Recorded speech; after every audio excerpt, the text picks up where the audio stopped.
এখন আমরা দুইটা জিনিস দেখব। এই যে বিক্রিয়াটা দেখতে পাচ্ছেন, এইটা অ্যাকচুয়ালি হচ্ছে শ্বসন, তাই না? তো এই শ্বসনটা উদ্ভিদের কোন পার্টে ঘটতেছে, হিউম্যানের কোথায় ঘটতেছে বা প্রাণীতে, এইটা দেখব। এবং এখানে জারণ বিজারণ, জারক এবং বিজারক কারা, কিভাবে, এই ব্যাপারটা দেখব। কারণ এই বিক্রিয়াটাকে বলা হয় জারণ বিজারণের সমষ্টি।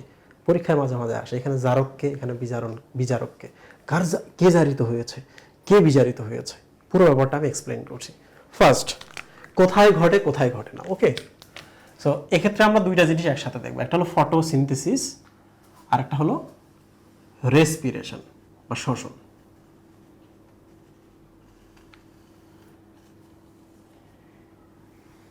দেখেন, ফটোসিনথেসিসের জন্য কিন্তু সূর্যের আলো দরকার, আর সূর্যের আলো ধরার জন্য হলেও আপনাকে সবুজ অঙ্গ লাগবে।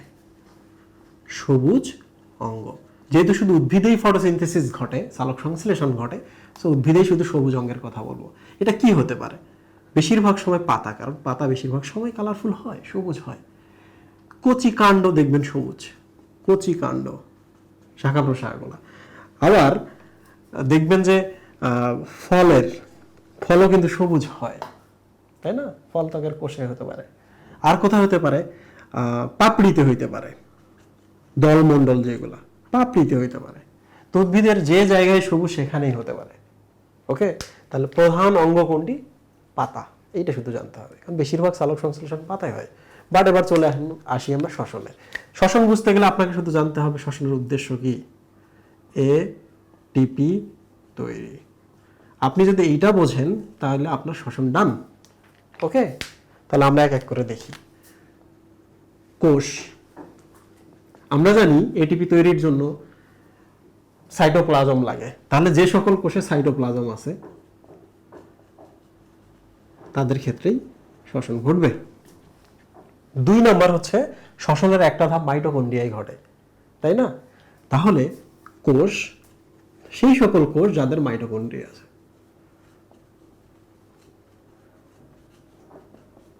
ওকে, তো আপনারা তো জানেন যে শ্বসন সবাত হয়, অবাত হয়, তাই না?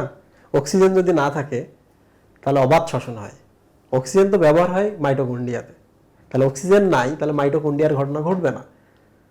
অক্সিজেন নাই, মাইটোকন্ড্রিয়ার ঘটনা ঘটবে না, তাহলে এটা হচ্ছে অবাত শ্বসন। তাহলে অবাত শ্বসন কোথায় হবে? যাদের সাইটোপ্লাজম থাকে সেখানে। পুরো ব্যাপারটা অবাত শ্বসন, সাইটোপ্লাজমে শেষ হয়। তো বেটার কোনটা? বেটার হচ্ছে এমন কোষ যেখানে এটাও থাকে এইটাও থাকে, দ্যাটস বেটার। সবাত শ্বসন কিন্তু এমন কোষে হবে যেখানে মাইটোকন্ড্রিয়া প্লাস সাইটোপ্লাজম আছে। তাহলে এই জায়গায় আপনারা একটু লিখে রাখেন যে এটা অবাত শ্বসনের ক্ষেত্রে ঘটবে। সাইটোপ্লাজম আছে, মাইটোকন্ড্রিয়া থাকলেও মাইটোকন্ড্রিয়ার জন্য অক্সিজেন নাই, হইতে পারে। সো প্রথম কথা হচ্ছে কোষ, কারণ প্রত্যেকটা কোষের কি লাগে? এটিপি লাগে। কিন্তু প্রবলেম অন্য জায়গায়। অন্য জায়গায় কি? হিউম্যানের ক্ষেত্রে চিন্তা করেন, আরবিসিতে আপনি শ্বসন ঘটাতে পারবেন না, কারণ আরবিসিতে সাইটোপ্লাজমিক অঙ্গাণুগুলো নাই, রাইট? আচ্ছা, আরবিসিতে কিন্তু ভিন্নভাবে শক্তি উৎপন্ন হয়, এটা নিয়ে আমরা আরেকদিন কথা বলবো। আপনি একটা সিফ কোষের কথা ভাবেন, দিস ইজ সিফ কোষ, চালুনির মতো একটা কোষ, যেটা দ্বারা সিফ কোষের মাধ্যমে গ্লুকোজ সরবরাহ চলে। দেখেন, সিফ কোষে কিন্তু সাইটোপ্লাজম নাই এবং কি নাই? নিউক্লিয়াস নাই। তাহলে এখানে তো শ্বসন ঘটানোর সম্ভাবনা নেই। বাট সিফ কোষের শক্তি আসে, সিফ কোষের পাশে কিন্তু এই ধরনের কোষ থাকে, তার সঙ্গী, তার সঙ্গী কোষ। তাহলে বলেন কোথায় শ্বসন ঘটতেছে? সঙ্গী কোষে, কিন্তু সিফ কোষে ঘটছে না, তাই তো। আর কোথায় শ্বসন ঘটে না? ডেড সেলে ঘটে না। একটা কোষ যখন ডেড হয়, মারা গেল, এখানে ঘটবে না। ওকে, এই কোষটা কিন্তু ডেড সেল। একটু বলে রাখি, এই কোষটা যখন ফুড পরিবহন করে, তার যদি এটিপি লাগে সঙ্গী কোষ থেকে সে নেয়। তাহলে সঙ্গী কোষ না থাকলে এই কোষের কিন্তু কোনো অস্তিত্বই থাকতো না। এবং আপনি যেখানে এই কোষটা পাবেন, সিপ কোষ, সেখানে আপনি সঙ্গী কোষ পাবেন সাথে।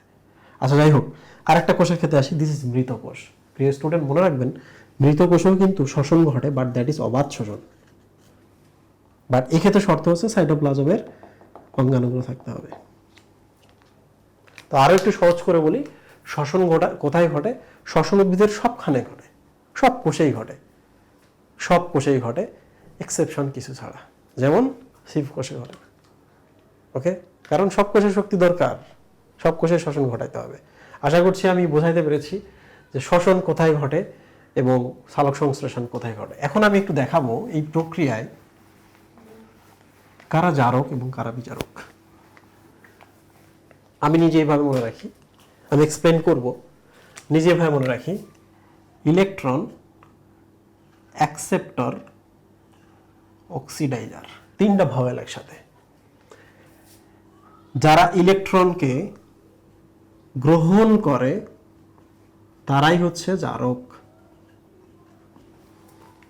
তাহলে এবার বলেন তো, ইলেকট্রন ডোনেট যারা করে তারা রিডিউসার, বিজারক।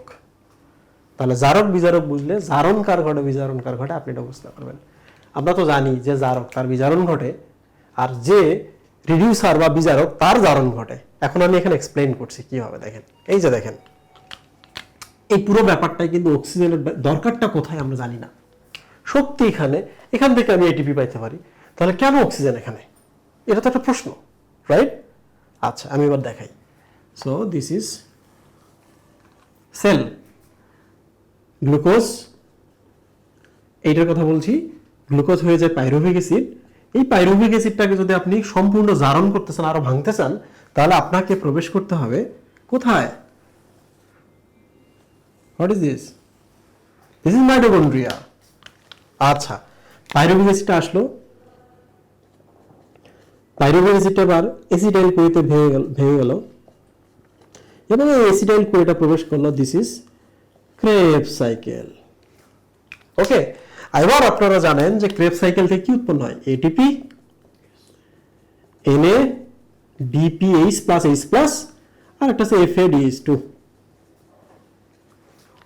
আপনি এটিপিটাকে ব্যবহার করতে পারবেন, কিন্তু NADP কিংবা sorry, this is not NADP, NADH or NADH plus H plus.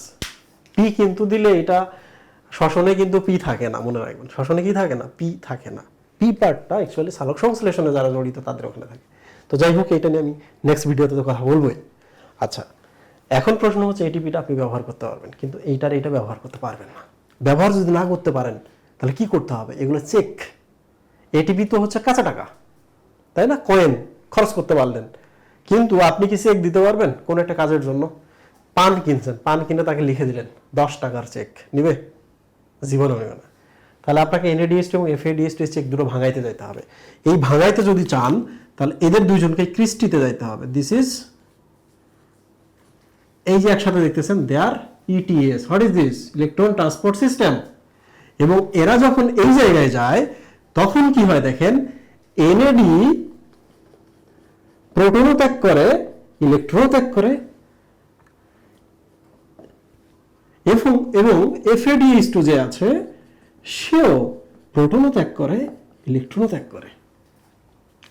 ওকে, তাহলে এবার প্রশ্ন হলো, এই যে গ্লুকোজেরই তো পর্ষণ হলো এরা, NADH এবং FADH2, রাইট? গ্লুকোজেরই পর্ষণ। তার মানে আমরা বলতে পারি এরা যদি ইলেকট্রন ত্যাগ করে তার মানে গ্লুকোজটা ইলেকট্রন ত্যাগ করছে। সো ইলেকট্রন ডোনেট যে করছে সে হচ্ছে রিডিউসার, EDR। তাহলে প্রশ্ন হলো অক্সিজেন কোথায় এতক্ষণ? প্রিয় স্টুডেন্ট, এই যে এখানে যে ইলেকট্রন এরা দুজন ত্যাগ করে এই জায়গায়, ধরা যাক ইলেকট্রন ত্যাগ করলো, ইলেকট্রন এখান থেকে যে এখান থেকে ইলেকট্রন এখানে আসে, এখান থেকে এখানে, এখান থেকে এখানে, এই যে ইলেকট্রনটা এখানে আসলো, এই ইলেকট্রনটাকে গ্রহণ করে অক্সিজেন। এই যে প্রোটনটা আছে না, FADH2 এবং NADH2, এরা তো প্রোটনও ত্যাগ করছে। সো এই যে ইলেকট্রনটা এই জায়গায় আসলো, সেই electron plus oxygen plus proton, এই তিনজন মিলে কিন্তু এই জায়গায় পানি উৎপন্ন করে। কি উৎপন্ন করে? পানি। তাহলে এবার বলেন তো, এই যে ইলেকট্রন ট্রান্সপোর্ট, এই ETS এ যে ইলেকট্রনটা আপনি পেলেন, এই ইলেকট্রনটা কে গ্রহণ করতেছে? অক্সিজেন। গ্রহণ করে সে অক্সিজেন আয়নে পরিণত হয়।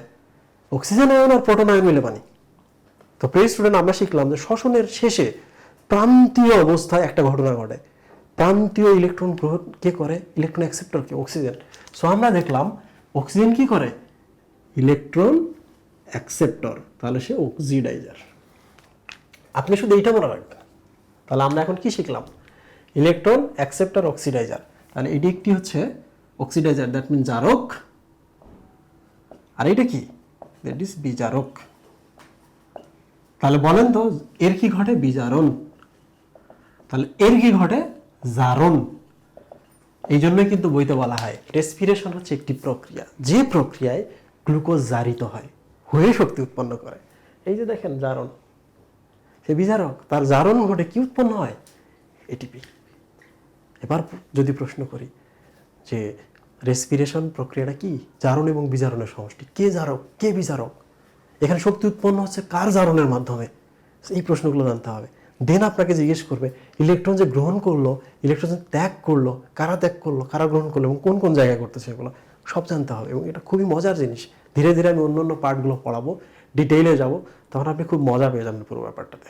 সো আমরা এই ভিডিওতে দেখলাম জারককে বিজারককে, কার জারণ ঘটে কার বিজারণ ঘটে, এবং একই সাথে দেখলাম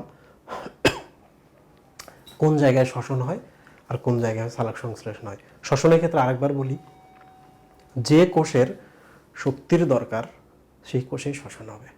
আর একটা মজার ব্যাপার হলো, ওই কোষে যদি আপনি শক্তি বা এটিপি উৎপন্ন না করতে পারেন, তাহলে এটিপি কিন্তু অন্য কোষ থেকে আসবে না, কারণ এটিপি কিন্তু এক কোষ থেকে আরেক কোষে যাইতে পারে না। তাহলে প্রত্যেকটা কোষ যদি বেঁচে থাকে, অনেক ব্যাপার আছে এখানে, ধীরে ধীরে আমি এগুলো ক্লিয়ার করবো। তো সবাইকে পরের ভিডিওগুলোর জন্য নিমন্ত্রণ। আমরা ধীরে ধীরে আরও ডিটেইল হব। আল্লাহ হাফিজ।